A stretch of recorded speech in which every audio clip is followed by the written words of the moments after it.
Okay. Turning, you're live. All right. Welcome, everyone.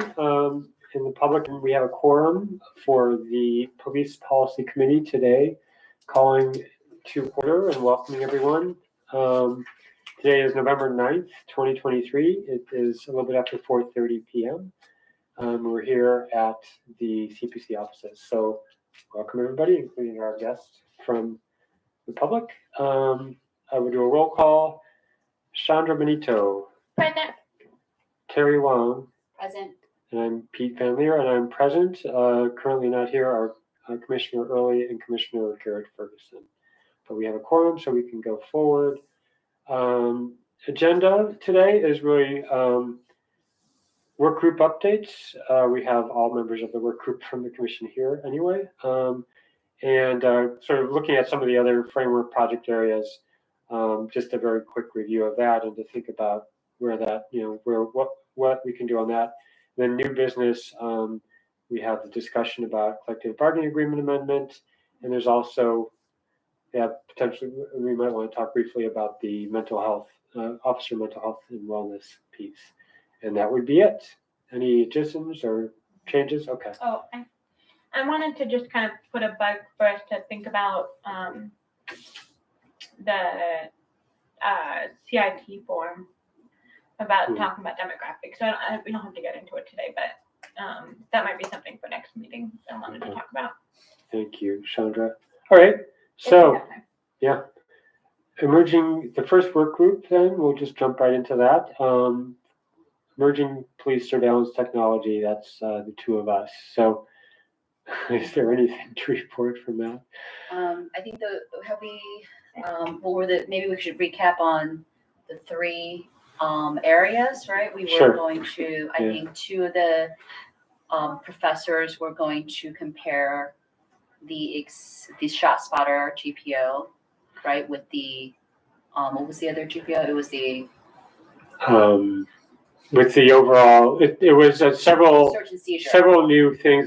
The shot spotter GPO, and some other technology related GPOs with the overall search and seizure. Is that, Jason? That's kind of to see if they comport with the consent decree. Automatic license plate reader and shot spotter to make sure it matches against the existing court-approved search and seizure and field investigatory stops policy. So there's it's 4 policies being looked at there. Right.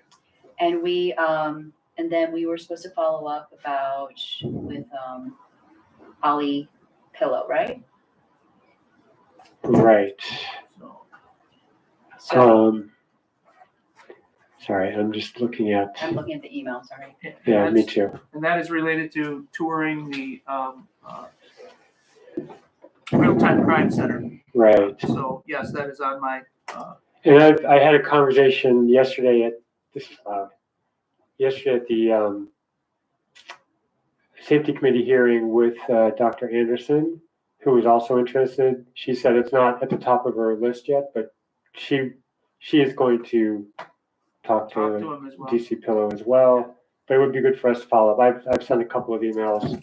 And I will make sure that gets done, and I apologize with the grant contracts. And no, it's all good. It's fell down the priority list a little bit. So. And I think, but the general consensus was to look at the fuses.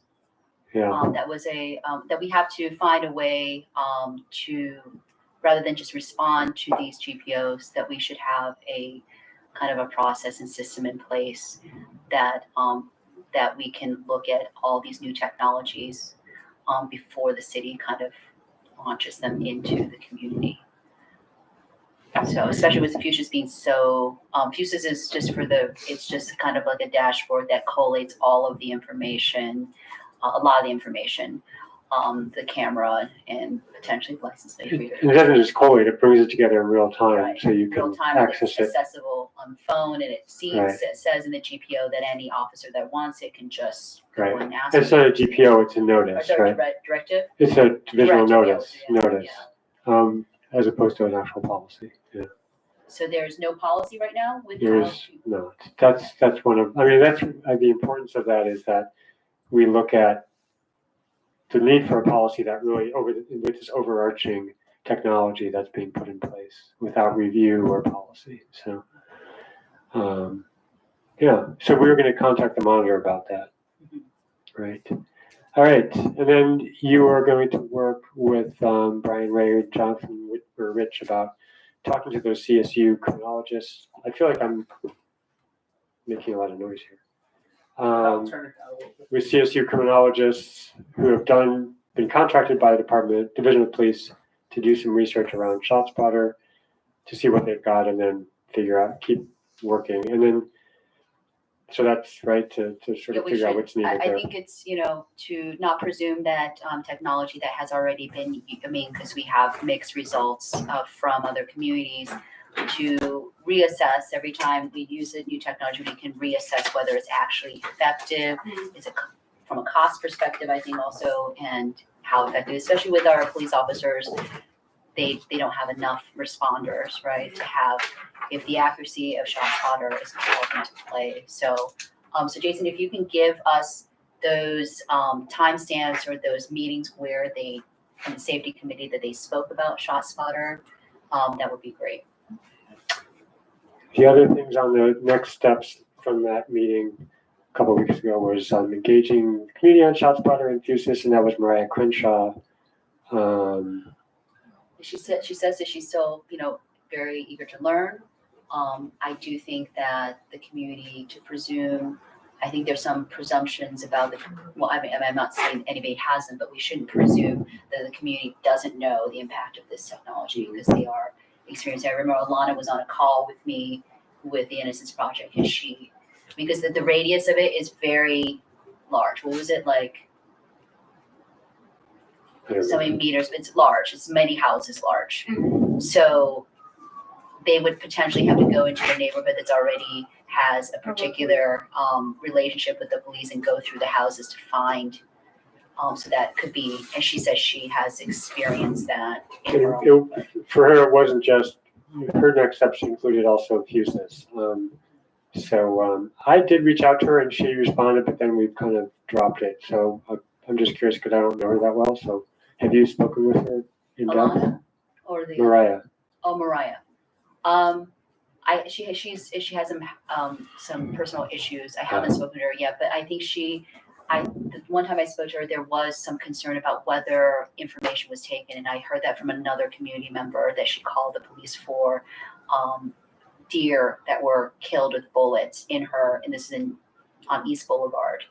And it's not deer's hunting season, and the police officers didn't examine. So I think there is some concern I've heard from a number of community members whether reports are accurately and holistically being taken. Mm-hmm. So anyway, so we need to think about. I think there's we have to communicate with the outreach committee as well, and I don't think I've done that yet. So put that on my list. We just had our first meeting, so I think we're just getting up and running. Yeah. Also, Jason Haller said he would talk to the public defender team. So those are the next steps. We have our next meeting Monday, November 27th at noon in person here and on Teams. So it'll be available to people off site, but we're going to have it in person here. And then we have a December 11th hold. And then after that, it's pretty much the holidays. So I think it's my mic. I'm trying to keep it sure. You could turn down the volume on the I did. original mic. I think there's something going on. Okay. Try I think it's just. It was just me being loud. All right. So next hold then would be December 11th, and it's a hold right now. We're definitely meeting on the 27th, and then we'll decide if we need to have that meeting as well. So that's it. That's it from that committee, that work group rather. So the next one, I'll let you lead on that, Shandra. Sure. Yeah, so for the behavioral health work group, we met 2 weeks ago. We had a great first meeting. The first meeting was mostly kind of getting everybody on the same page about what the CPC is, what the consent decree is, what are the kind of differences between the role of the CPC versus MRAC, what are the different behavioral health and crisis items that are in the consent decree. We went over also the updates from the monitoring team report and the semi-annual report. And then we talked through the different projects People were really excited. We're going to be meeting twice a month, every 2 weeks. One meeting will be virtual each month via Microsoft Teams, and then one will be held in person here. And we are still recruiting some additional members. I don't know. I don't have a whole lot. Yeah. First I meeting. mean, I can say that, I guess I feel like just kind of an overview of what the projects we're doing are. We're looking at data. The kind of overall goals are to kind of evaluate how the police department is responding to mental health, substance use, and crises right now. And looking at CIT, looking at corresponder, and also looking at any CPRB reports that involve people who are experiencing a crisis, and then using that to make recommendations. And then also focusing on looking at ways that we can divert police from being the responders of, and looking at other models, like specifically care response. And then, so that's kind of like the overall goals of what the work group is going to be working on. And then we are also, we had a project in the framework that was on officer wellness, officer mental health and officer wellness, but we've decided to actually break that out and create a new work group. So that's something that I think we'll be talking about later. Do you want me to talk about it later or talk about it now? Oh, you can talk about it now. Okay. So that was before under this work group, but it kind of struck me that I thought that with the officer mental health and officer wellness, I wanted that to be a work group that's a little bit more police forward, just in terms of, we're talking about officers' well-being, and so I feel like officers need to be a big part of the conversation, and so I didn't feel like this was necessarily the right group of people for that. So we're going to actually create an additional work group that will be looking at officer wellness and officer mental health, and I will be co-leading that with Angela Cece, who is I forget what her full title is at the Department of Public Strategist for Public Safety and Health. Strategist, for public safety and health. And and she has been a co-responder before, and is working on kind of care response and mental health within and the co-response and CIT program. So she and I are gonna co-facilitate that work group.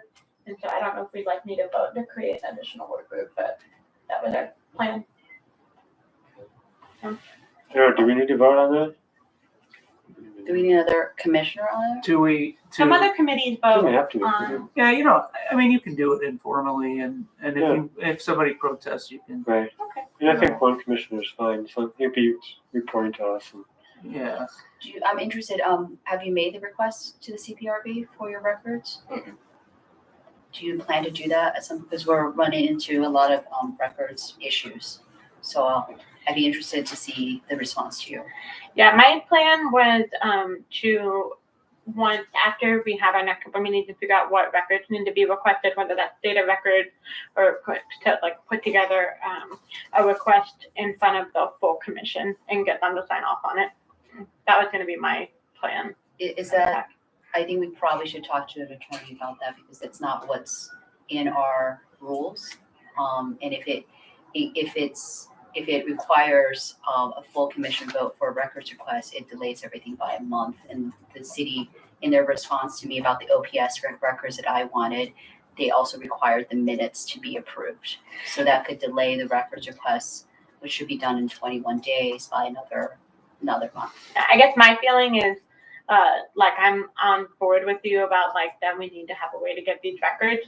My feeling for my strategy for doing it would just be to try to do what's going to help us get it. I understand that, but that could set a really bad legal precedent for us, because then if they, I really do think we need to talk to our counsel about this, because this was it is, I think, in a method of, not for you, right? Because I think you want to, but isn't it it is going to be a method of intentional delay. So I guess the question is doing something one time, like I'm not changing the rules and the guide, like in our like rules and policies and procedures. I guess that's an internal question for us, but. Right, because this is something that, and it's not just about going through the process of getting the consensus. What if half the commissioners, what if you're in the minority? This sets a very bad precedent, I think. Sure. Because this is just records. There should be no kind of politics or ideology. We're in agreement. Yeah. So I'll work with your group just like I work with her groups to get whatever we need. So that sounds good. But let's talk to hopefully when. Well, we won't. So your request is different because of the way you approached it. So we don't need legal counsel to make a request. Every other request we have made has been fouled when it was made to the city. There is one unique request, for the record, that went a different avenue, and it wasn't the right avenue to pursue because it made unnecessary blockages and delays and arguments. So the way to avoid that is to make the request, your pending request, through the city and through the Division of Police. Yeah, I don't. So there is, and I know Teri doesn't agree, but we have had no problems with any request until this particular request because it was done in a different way, which as the executive director, I wouldn't recommend we do it in that same way ever, never again, because it gave them a legal argument that shouldn't even exist. So we will find a way to get these records through the way that we've received them every other way successfully. So that we have one record request that was problematic. Every other request we've made for the record has not been problematic so far or has not reached its time period where the city has had to deliver on it. So I don't anticipate that your records will receive that same problem. I think because it's not just the microphone. Yeah, the do mic is there. It can hear me. Heavily disagree with Mr. Goodrick's assessment. There was nothing, what was said, and I have to go on record with it because you've provided a rather not accurate view of things. The records request was made to CPRB because we were asking for OPS records for the disciplinary committee. And the record request was not broad. It was for every departure from the chief that the chief made to CPRB's decision. That's a very narrow record from the last 2 years. And the response back was that generally the CPRB was not a part of the city. First, it was said that I couldn't make the request as a commissioner. They had to go through the co-chairs, which is in violation of our rules. Mr. Goodrick was on the email, so it was basically made through him. And the records do exist. And Mr. Heltzel from OPS, CPRB's lawyer, said that he was willing to give me the request through a public records request. I'm very concerned that if the records are there, why don't you give it to us? Why are you putting us on this other track? I think that's concerning. So I do think we should get some counsel about it. I've asked Mr. Griffin for that multiple times. He has not responded. And right now we have a records request pending for the Brady Giglio group. According to the judge's ruling, they have 21 days to give the record, but within 7 days, if they have any objections or concerns about our records request, they are supposed to voice it to the DOJ, the monitor, and to the CPC. They've not done that, but they've had like a sidebar conversation with Mr. Goodrick. So I've asked that everything be on record. And there's concerns about. Point of order, I'm just like. But I'm just saying that this is a different discussion. It's not a different discussion. Well, I mean. Because I don't want her to do something. That's a different committee, and we're hearing that this is going through the city and CDP, so.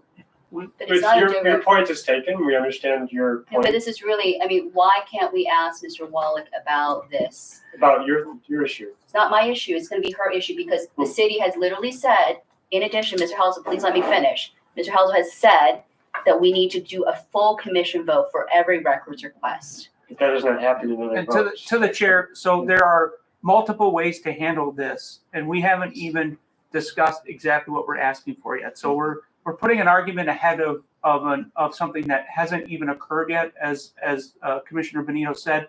their work group is going to define their request in their next meeting. So we're talking about and having contention over something that hasn't even been defined yet. So, and then once it's defined, we will follow our procedures and the way we have asked for records in the past, because it has been successful, every single one except for one, because it was done differently, and that's my It wasn't done opinion. differently. So It was done Yeah. completely. The point How is here it? is that, if I may, Yeah. as the chair, I think we should drop this right now. I don't think this is the right place for the discussion. It seems like that process is a different process than this. And if you have concerns about it, we'll have to figure that out, but it's not part of this committee's work. right I now. just think this is really, I mean, we're really like, I don't know what you guys are doing. I could go on record about it. The previous commission had to go in front of the judge and to get records. Right. Why are we presuming that, and if, quite honestly, maybe they have given me records, right? I've had a records request for the IG, they gave it right away. But it seems to be certain types of records that involve very integral things, integral work, are being slowly resisted. And this is a pattern of two, but but we have the experience of the previous commission. So I'm asking that we do not, because Heltzel literally said, I believe that this is the interpretation of the charter, that single commissioners do not have the ability to ask for records. It has to go through the entire commission through a vote. I made a request and we threw And with to the Jason. chair, and it that came is through. not the stance of the city, that is the stance of the CPRB's council. So again, the city has complied with every request your committee has made. Your committee made the most extensive request for the RISE data and surveillance data that's been made to date, and they complied. Did they They give have everything? they have not contested Commissioner Wang's most recent request, although she has a different opinion in her mind. They have 21 days to provide it, and they are only about less than halfway into that period of time right now. So to say that they are not going to comply is a statement that is just not proven at this I've point. not said Please that. So we have a very solid record of records requests. Again, except for one request that was done differently, that involved an attorney that wouldn't normally be involved in the process. So my recommendation is we will find a way to not involve that attorney again. There are multiple ways to achieve the same goal, so we don't have to hit the same roadblock. And there's no need to ever hit that roadblock again, in my opinion, because they made their point clear. I don't see it as an issue moving forward. I see it as a logistical thing that we now know how to work around. So it's just my humble opinion. But as I said before, when there's a request ready, we'll approach it when we get there.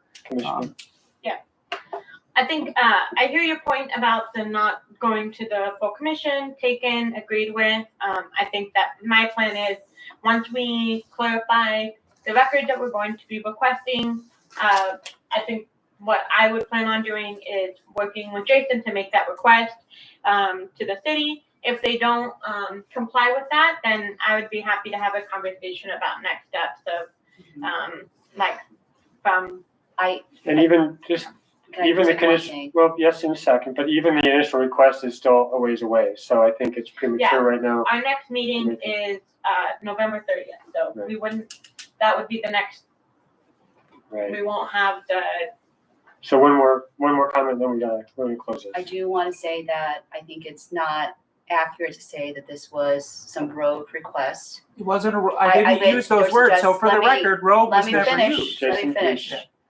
Mr. Heltzel's boss is Mark Griffin, and we should be able to, his stance was somehow that the CPRB was now independent of the city, but certainly it's not independent of the consent decree, because it's mentioned OPS and CPRB.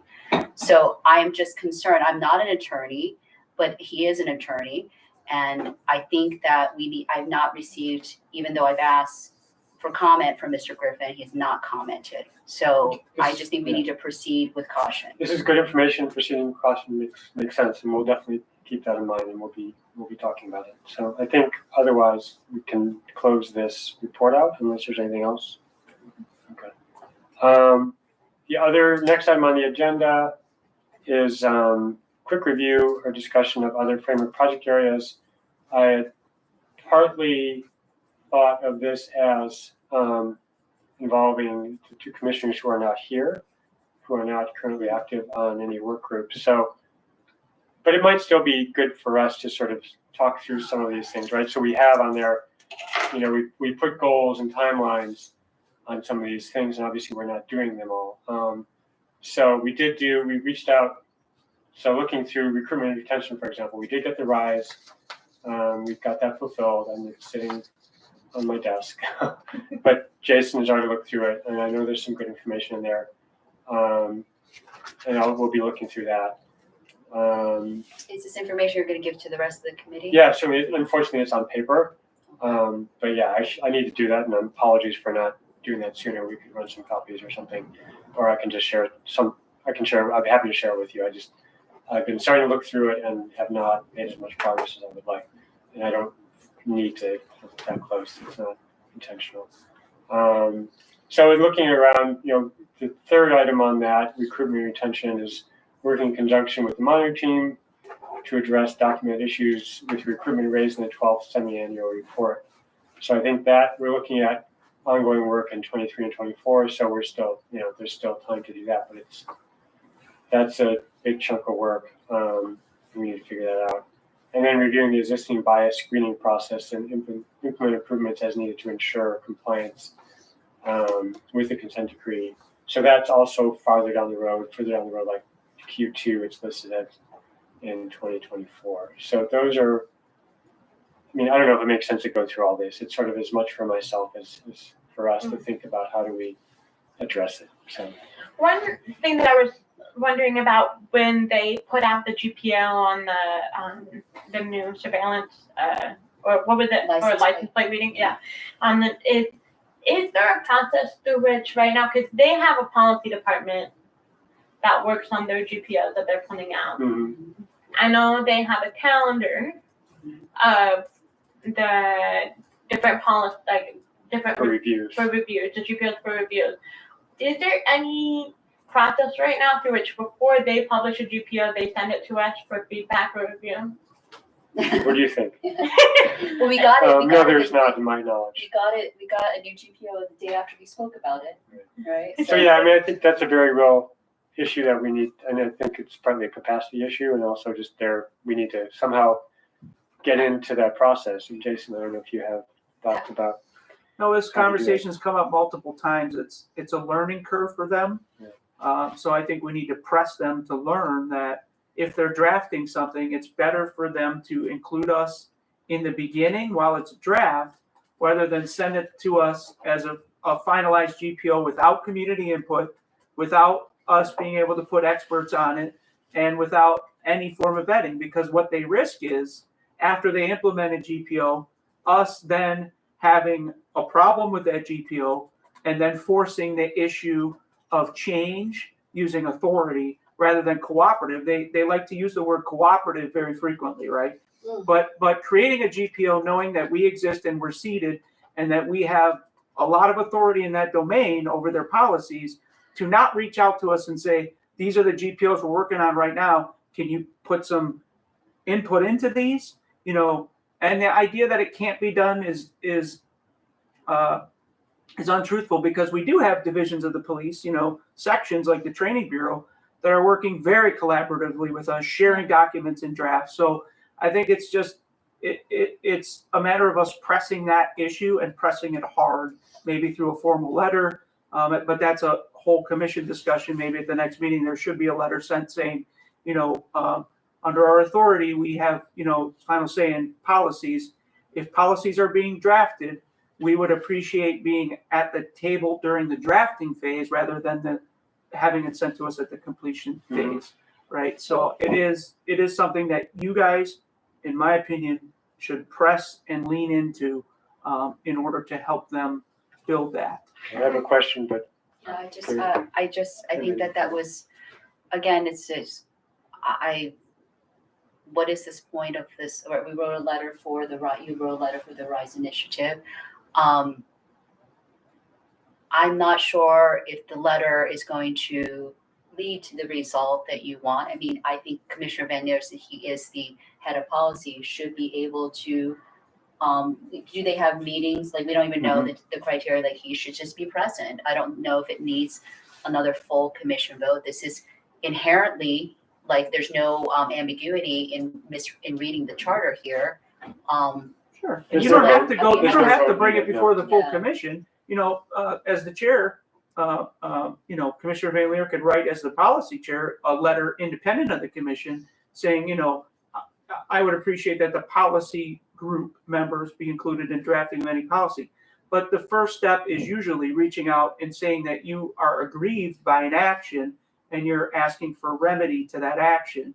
Otherwise, I don't see how you'll be invited to meetings or be aware of those meetings unless you start at some point, right? So part of the suggestion could be, can you let us know when there are meetings that we should be sitting in on when these policies are going to be drafted? Either Well, way, just you have to I- do some type of communication. I understand that the diplomacy involved, but there's a lot of conditional tenses So there. as an alternative, what would you suggest? Well, I think that it should be connected to, Mr. Van Lier, is there, have you attempted to become part of So the I have a process? question. I was going there and I have not yet, but, so did you have something, Commissioner Benito?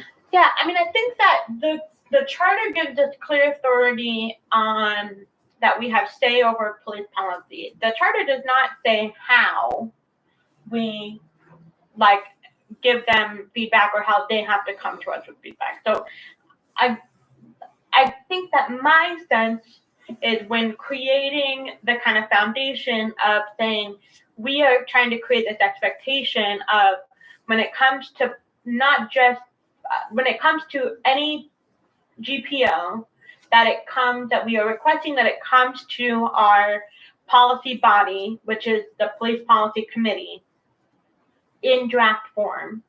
I think that to me makes sense to come from the full commission, because it is saying, as a body, we have delegated police policy to this committee, and we are saying that we want the process to look like this.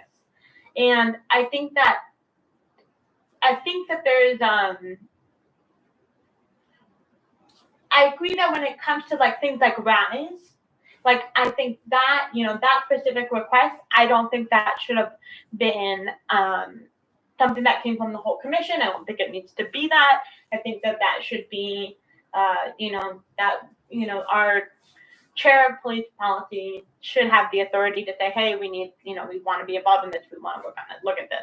But I think that when it comes to setting up a procedure for which we are expecting what the relationship will look like between the CDP and the commission and the body that this commission tasked with reviewing policy, I think that would make a lot of sense to write a letter that says, as the commission, we are making this request for, moving forward, not just Piet as chair for right now, because the, chairs will change, the body, who is in the police policy committee will change, but as an entire body, we're saying we want this procedure to happen where we have,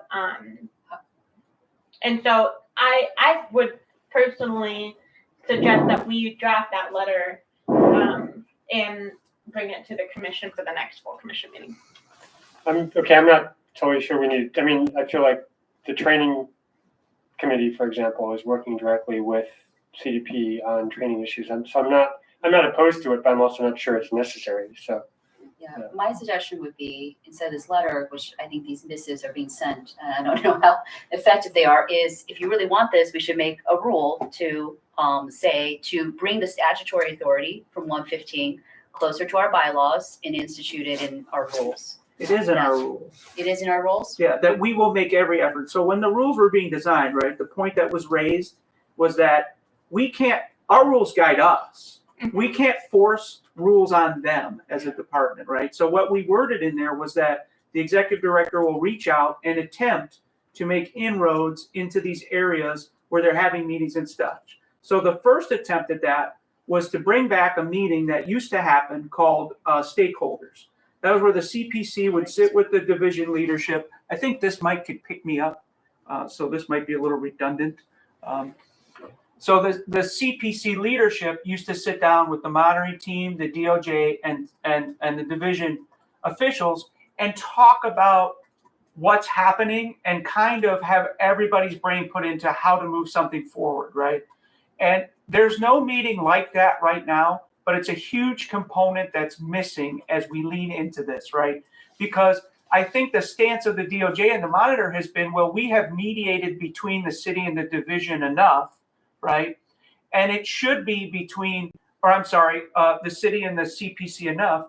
It should be now an effort between the CPC and the division to have a similar meeting on their own, right? And to sit and work these things out. How do we is the question, right? How do we make information flow better? How do we make requests flow better? How do we get policies before they're concrete? And we haven't even got to the hard part yet.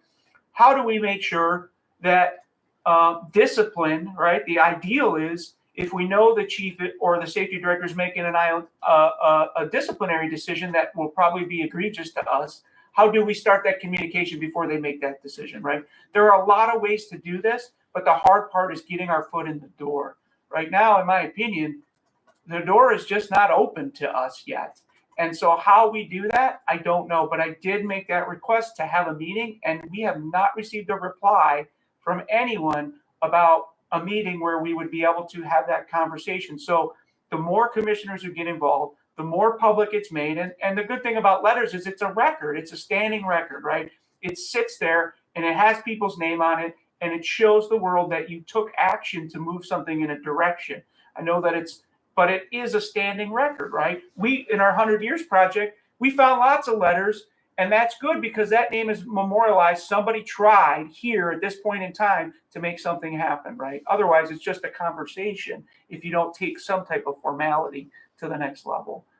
So there is a mix there, but we really need to just at this point have a conference, in my opinion, with key stakeholders and find out what we need to do to get information flowing better to get ahead of these policies, or it's going to end up in an unpleasant situation, in my opinion. So I think as a chair, I commit to talking more with you about how to do that and talking to the co-chairs to sort of figure some of that out. So I'm just very concerned that, remember the first letter that we tried to send, and Piet sent this letter in a committee by himself.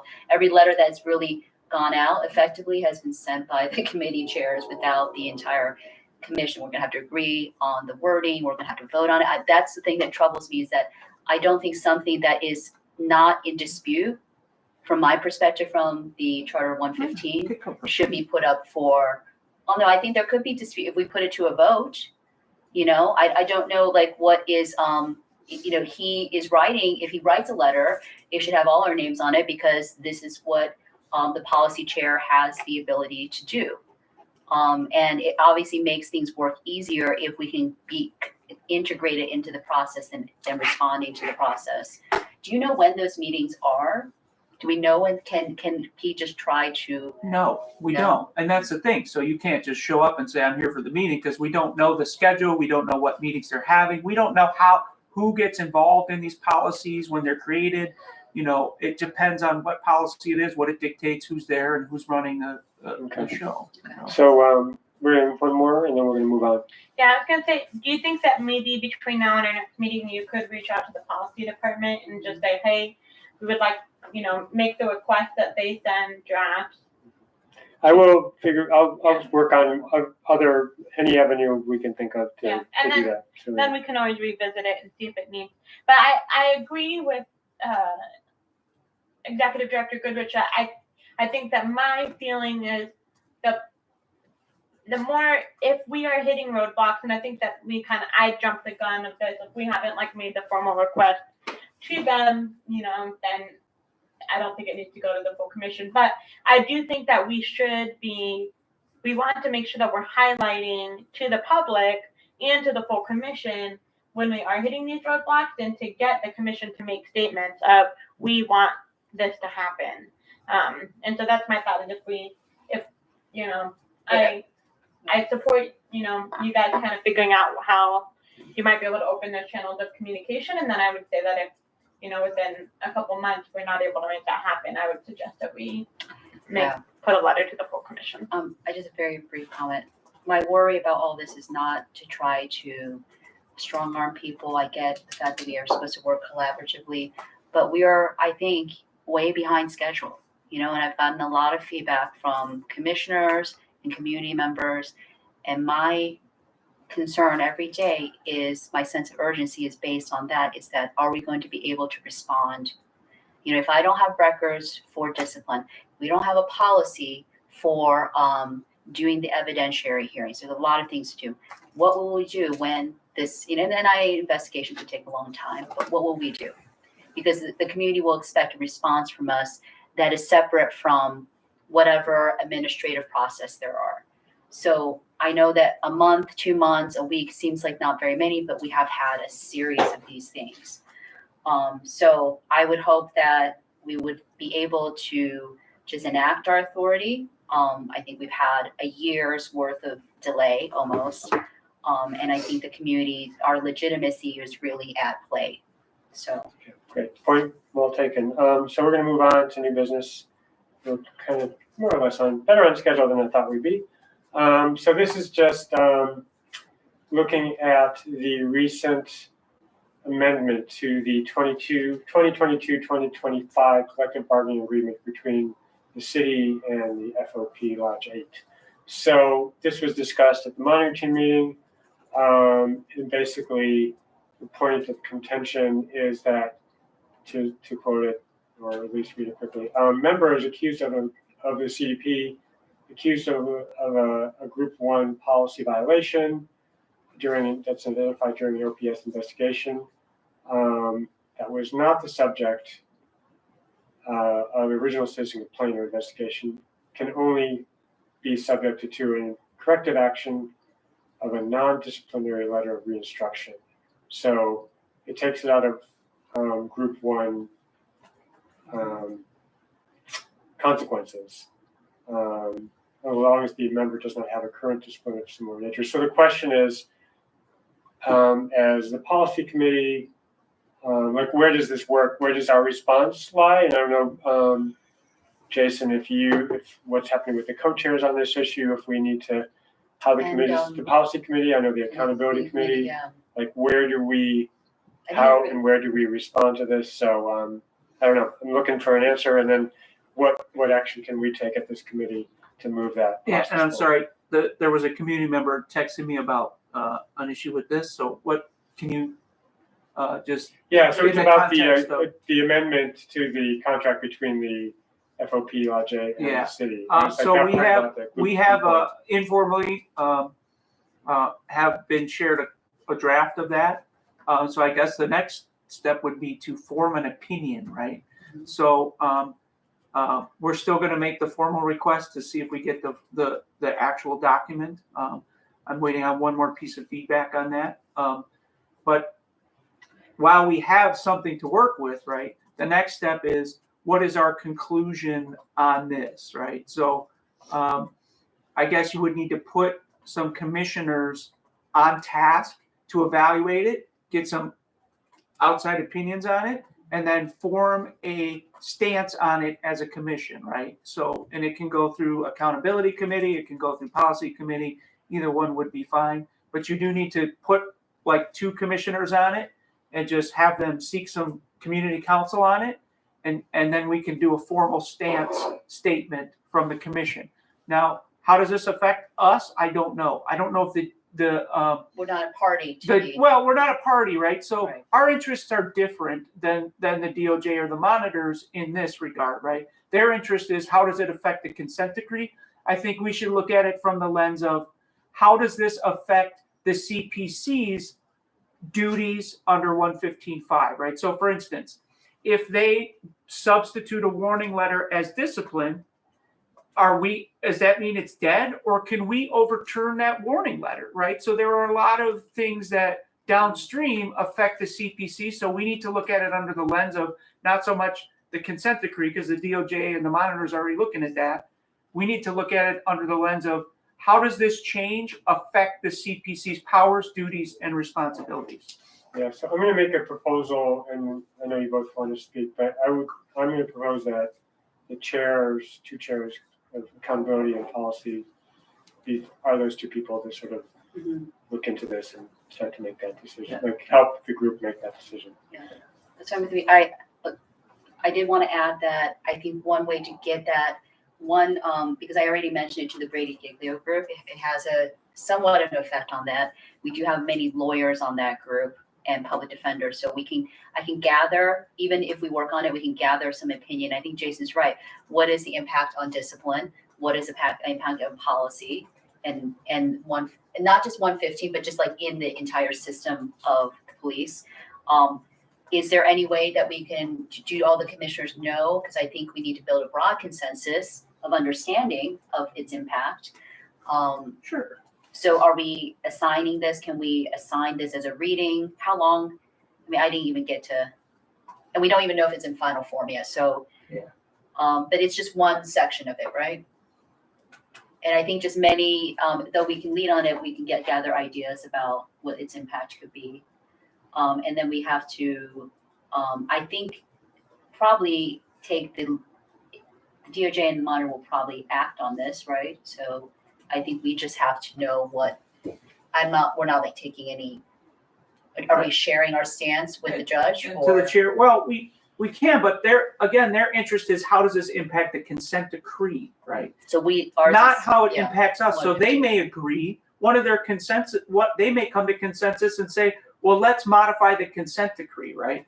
That affects the consent decree. It doesn't affect us. So we have a different interest, as I mentioned, the question is downstream when this happens, how does that affect our power and authority to impose discipline on that officer if we feel the warning letter isn't good enough, right? What if we see something there that says we want this thing to come before us? Are we allowed to do that, or does the contract prohibit that now? Those are major questions for our power and ability, not just the consent decree. So that's fine. Yeah, I just think that. So yeah, I think we've got a plan to start forward. You've got those good connections. I've got some ideas. One more comment, maybe. Well, you said I could make a comment. Sorry. Before, and I did not make my comment. You can make more than one. I'm sorry. Thank you very much. Yeah. So I guess one question that I had about it was, so just to make sure I understand what it's saying, so it says members accused of an alleged Group 1 policy violation that is identified during an OPS investigation that was not the subject of the original citizen complaint or investigation. So is that saying any Group 1 violation that was not specifically named in the citizen's complaint, or if it was done by a different officer that was not named in the citizen's complaint? I think it's my understanding is that if it's not the officer who's named in the complaint by the citizen, but it was somebody who was connected and also doing the same thing. Okay, so it doesn't require that the citizen. Or it could be something that was discovered that wasn't in the original complaint. I think they do this all the time. So, but it's, I'm not really. Do we have a sense of is the reasoning of this, of what is the alleged reasoning? Can we stick to this issue really quick? So I guess what I think this could be read two different ways. Just want to clarify this. So, and one, it's saying that what is the subject that is not the subject of the original complaint. Because my concern is if it's saying that the citizen has to know because the citizens don't know what GPOs are being violated. Mm-hmm. They just know I had a bad experience. I can describe it in my language, but they might not, they don't understand that. And so my question is whether it's saying that if it was a different member than was identified by the citizen, or is it if a different violation than what was described by the citizen? My understanding is a different member. Different member. So if Officer A and Officer B aren't seen and the complaint is against Officer A, but Officer B also had a violation, but wasn't named by the citizen, that's my understanding. I remember in the status conference, one of the things was mentioned is that this is a way to circumvent the DOJ's perspective, right? Was to circumvent this discipline process. They understand for certain things like uniform violations, it's not impactful. Mm-hmm. But I never heard, I don't remember them saying that it has to be a different officer on scene. Because during my OPS, I wouldn't know that this was, the allegations are lack of service, unprofessional conduct. I knew the bias, right? So certain things are known to, so we may need to get clarity on that. And we could maybe write, like hopefully if we can, what is the deliverable that we're looking for? I think it's probably bigger than a letter. maybe an assessment of our potential concerns and give it to the judge With of some what's impact. expertise. Yeah. With experts Right. besides us. Jason, what's your interpretation of what this says? Well, I don't want to give one because I've only cursory read it, Okay. and I have to look at it in the context of everything else, right? So Right. what is the current policy? How is it currently done, right? So Yeah. they know what this means when they wrote it and why they negotiated. Right. But they also, the union and the city may have not done a depth analysis that we need to do, because I'm sure they didn't have the discussion about what is the other downstream effects of this, right? So we really need to look at it in the context of other things, look at it in the context of 115.5, and then also get opinions. So a very brief conversation with someone over at OPS about this. They didn't see it as a major thing. They actually saw it as a positive in some ways. So I think and I didn't have time to go into detail of why, but I think that another recommendation I would make is that we work with CPRB on this before we come to a conclusion whether it's good or bad for the system as a whole, right? But because CPRB and OPS and us have different interests than everyone else who negotiated this. I think the thing that comes to mind on this, and I guess also why I was a little worried when you said, well, why don't just the chairs work on this? Because I think that this is committee work. Yeah. And so I don't like the idea of. If I can respond to that, I'll. Sure. But let me, if it's okay, why don't you go ahead and respond? So my direct response is that we would work on this as a sort of a work group with other experts, and we would report back to both committees. And you can give us feedback too. Yeah. I just think As opposed to because we're all, I mean, if you want, the thing is we can't have more than 2 people working on it, so. Yeah, I think that one thing that I have, I won't get into it. But anyway, I will just say that was a little bit of a reaction that I had to it. So I appreciate you responding to that. I think that there's some overlap here with what the previous commission explored, which was the idea of the Group 1 violation standardization of certain Group 1 violations, resulting in a standard letter that then it wouldn't go into a full investigation. So I think what's interesting is I do see some overlap here with some previous recommendations that have been made.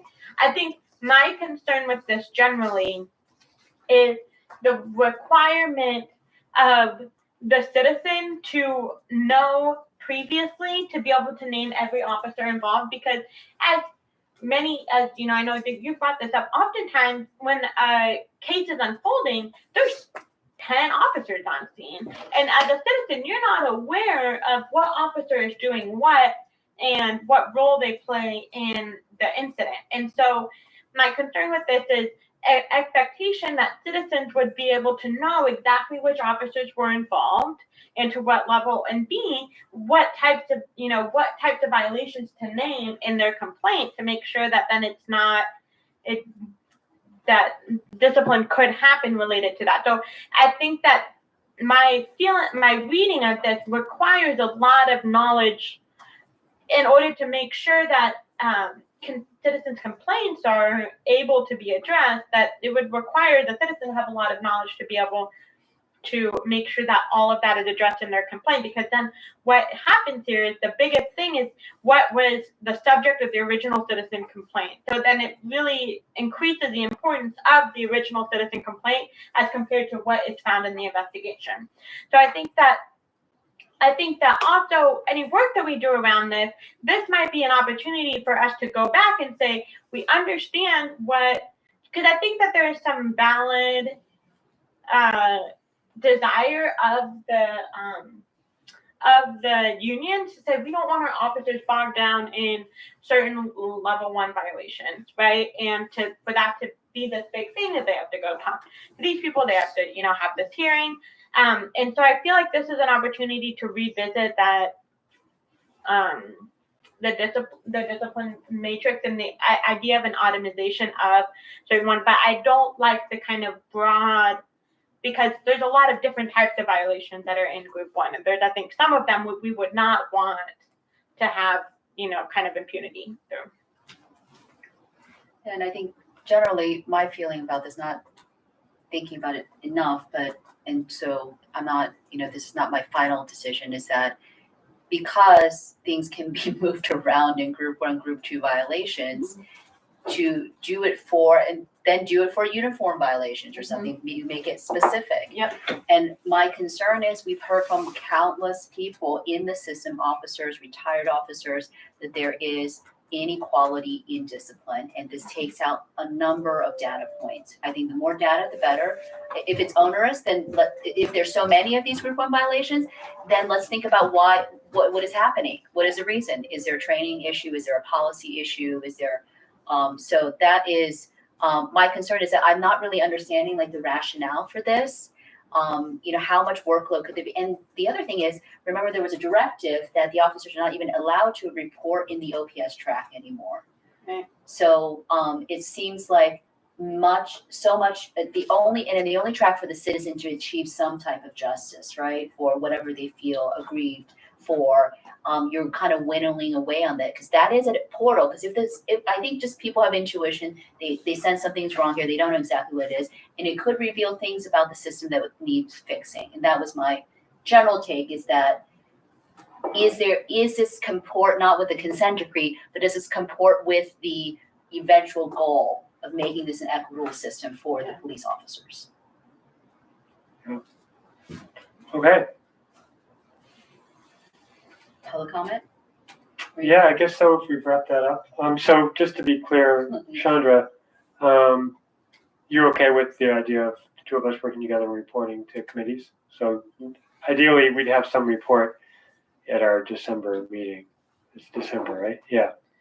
Yeah, I mean, I think it's fine if you guys want to. I mean, I don't think you need my permission to talk to one another. No, but I mean, it's like you expressed concern. Yeah, I mean,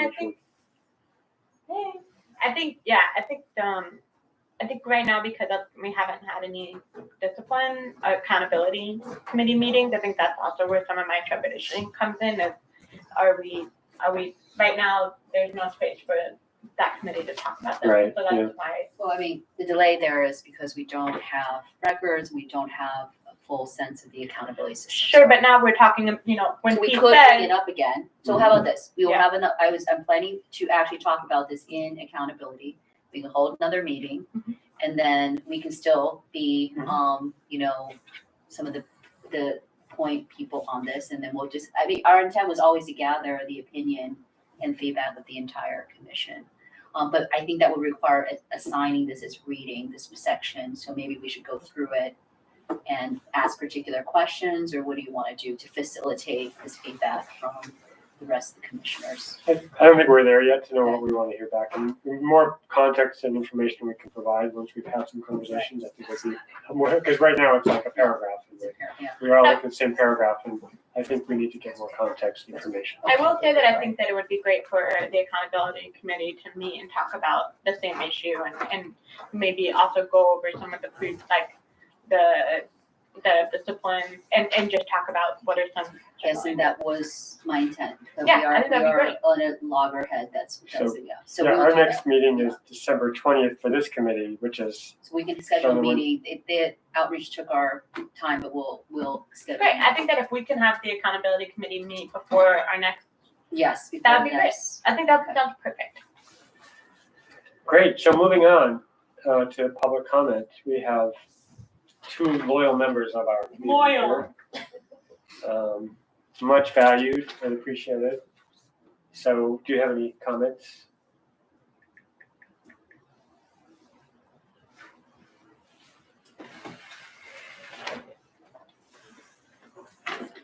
Oh, sorry.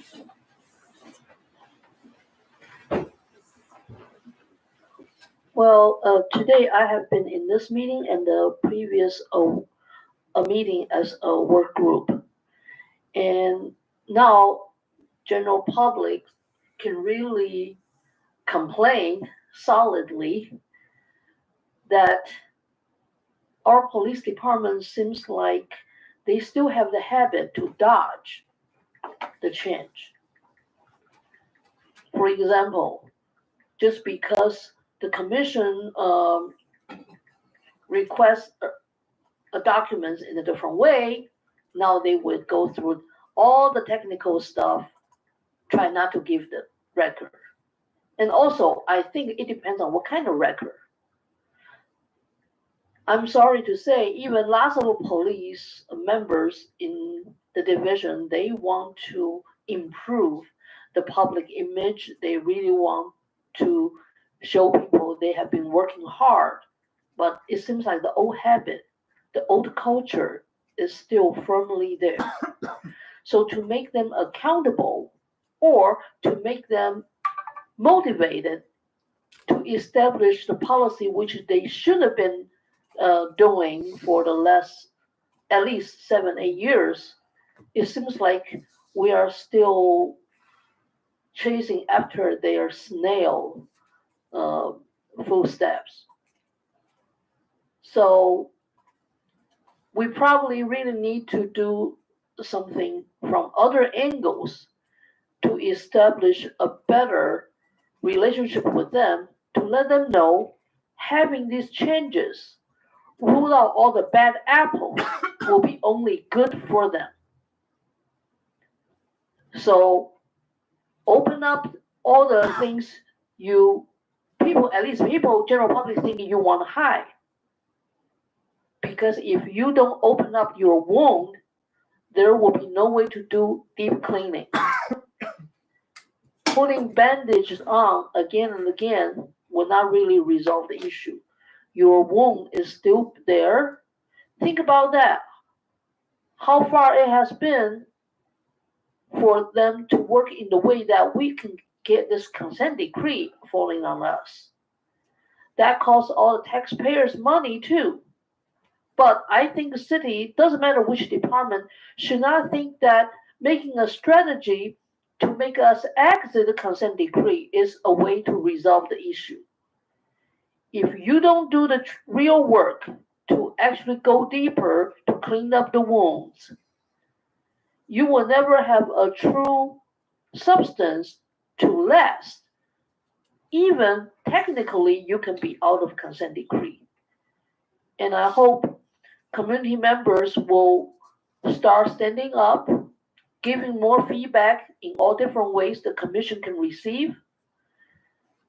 We really need to show the police that their hard work will be appreciated, but they just have to understand these changes won't really hurt them collectively.